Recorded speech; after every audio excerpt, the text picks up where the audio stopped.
Jadi mukjizat yang diberikan oleh Allah itu dari sekian nabi dan rasul yang terbanyak dan terlengkap adalah mukjizat yang diberikan oleh Allah kepada Nabi kita Muhammad sallallahu alaihi wasallam. Bahkan di antara para nabi, para rasul, mukjizat-mukjizat yang diberikan oleh Allah kepada mereka, begitu nabinya wafat selesai juga mukjizat. Tapi kalau Nabi kita Muhammad sallallahu alaihi wasallam, meskipun beliau wafat, ada mukjizat yang masih kekal abadi sampai nanti menjelang datangnya kiamat. Yaitu tidak lain dan tidak bukan Al-Qur'anul Karim, termasuk mukjizat. Banyak memang mukjizat Nabi. Ya. Di antaranya adalah Isra dan Mi'raj. Karena memang Isra dan Mi'raj ini merupakan peristiwa yang luar biasa, tidak dapat dilakukan oleh manusia biasa, melainkan manusia yang dipilih oleh Allah. Manusia yang dikehendaki dan ditunjuk oleh Allah Subhanahu wa taala. Bagaimana tidak, ma'asyiral muslimin?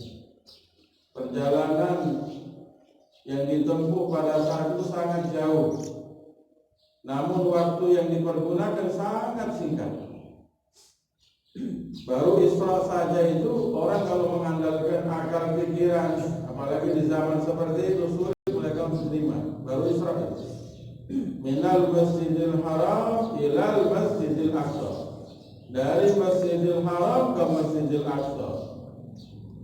Nabi Muhammad SAW ketika kembali pulang menceritakan hal tersebut beragam reaksi. Ya memang dasar imannya kuat dan mantap, yakin kepada kekuasaan dan kemaha perkasaan dan maha berkehendaknya Allah. Mereka percaya, yakin. Karena memang tidaklah sesuatu terjadi kecuali dengan izin dan kekuasaan Allah Subhanahu wa taala. Jadi mantap betul. Seperti Sayyidina Abu Bakar As-Siddiq ketika ditanya oleh masyarakat Mekah, ya, wahai Abu Bakar, bagaimana pendapat teman kamu mengatakan dia baru pergi pulang, pergi dari malam dan pulang dari malam juga ke Masjidil Aqsa? Kata Sayyidina Abu Bakar, saya percaya selama itu Nabi Muhammad SAW. Jangankan itu, lebih daripada itu, kalau beliau yang mengatakan, saya percaya. Sehingga Nabi memberikan julukan kepada beliau As-Siddiq, orang yang pertama kali membenarkan kabar yang dibawa oleh Nabi kita Muhammad sallallahu alaihi wasallam. Karena memang Nabi itu wa ma yantiqu 'anil hawa in huwa illa wahyun yuha.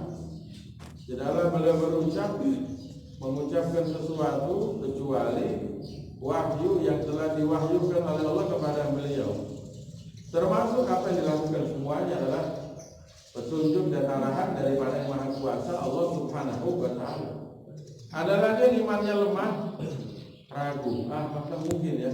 Mungkin enggak ini? Mungkin enggak ini? Aku bimbang. Di antara mereka sampai murtad, keluar dari Islam. Mengatakan, waduh gimana ya ajaran Islam kok seperti ini? Ya, nabinya saja menyampaikan cerita yang tidak bisa diterima oleh akal. Tadi malam pergi ke Masjidil Aqsa dan tadi malam juga pulang. Akhirnya murtad, keluar dari Islam. Tidak yakin kepada Allah. Ya, batas pemikiran mereka itu sampai batas makhluk, kekuatan dan kemampuan makhluk. Sedangkan kemampuan dan kekuatan makhluk itu serba terbatas. Dan itu pun sesuai dengan pemberian dari Allah Subhanahu wa taala. Ya. Ada lagi yang memang dasarnya tidak beriman, sehingga peristiwa Isra yang disampaikan oleh Nabi itu menjadi bahan olok-olokan dan hinaan. Ya, diolok-olok oleh Nabi Muhammad. Muhammad, kamu semakin gila rupanya, ngantuk, kamu punya bicara yang tidak betul. Masa orang ke Masjidil Aqsa tadi malam, pulang juga tadi malam. Sedangkan orang Mekah dagang ke Syam itu pergi pulang itu 2 bulan waktunya. Kamu nggak sampai 1 malam, 1 malamnya nggak sampai. Tadi malam kan kamu pergi, ya. Pulang juga tadi malam, ya. Tadi malam juga saya pulang. Tidak mungkin. Orang normal, sehat, pasti dia pilih 10 juta. Walaupun seandainya dia tidak butuh, Dia ambil 10 juta. Kenapa kamu beli? Nggak butuh. Kenapa kamu beli 10 juta? Dia bilang saya bisa bagikan kepada keluarga, kepada tetangga, kepada jamaah, kepada orang lain, walaupun saya nggak butuh. Ya. Begitu juga ada sesuatu yang manfaat dan yang mudarat. Pasti dia memilih sesuatu yang manfaat daripada dia memilih sesuatu yang mudarat. Nanti daripada hasil usaha dia memilih itu, hasilnya yang menentukan adalah Allah Subhanahu. Orang keluar dari rumah, tentunya dia ingin selamat di jalan. Dia sudah berusaha. Nggak taunya nggak dapat lihat ada lubang dia masuk. Dia udah hati-hati, malah dari sana mobil laju tabrak sama dia. Alhamdulillah minta. Ya, tapi ini keputusan ketetapan Allah Subhanahu. Dia udah hati-hati. Ya. Jadi renungan Isra Mi'raj kekuasaan Allah ini, kalau kita renungi dalam kehidupan kita sehari, kita mudah menerima. Ya Allah, ternyata ini saya udah berusaha, saya udah memilih, tapi hasilnya seperti ini. Ini adalah merupakan yang takdir, keputusan yang telah ditetapkan oleh Allah yang harus kita terima sebagai orang beriman. Karena salah satu rukun iman itu kita menerima takdir dari Allah yang baik dan yang buruk. Kita terima dari Allah. Tapi setelah kita berusaha dan memilih tadi, ya, setelah kita diberikan perintah dalam agama untuk kita ikhtiar, untuk kita berusaha, untuk kita menggunakan akal pikiran kita. Afala ta'qilun, afala tatafakkarun. Banyak sekali dalam Al-Quran supaya kita menggunakan akal dan pikiran kita daripada apa yang akan kita lakukan, daripada segala sesuatu yang kita jumpai di alam semesta ini.